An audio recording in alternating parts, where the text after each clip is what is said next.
Buni hamma joylari chirib kesdi-yu, biz bunaqaligini bilmadik, parok eshiklari chirib kesdi. Abbos, buni zapchasini topa olamizmi?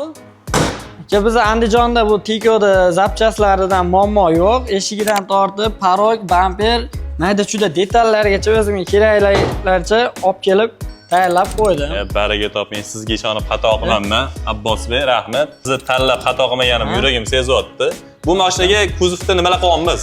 Bu mashinani kuzovida eshiklarni yangilaymiz, paroklarini yangilaymiz, paroklari chirib ketgan, bamperlar va mayda-chuda detallarni o'zgartirish kiritamiz.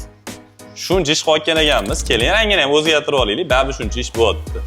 Qanaqa rang qilamiz? Nima tavsiya berasiz? Endi bu mashinani ayol kishiniki deyapsiz. Ayol kishiga qizil menimcha yaxshi. Qizil Tigo ko'chada ko'p, o'yizdan bilasiz. Ko'chada tiqilyapti. Shunga men bitta neobechniy rang o'ylab qo'ydim.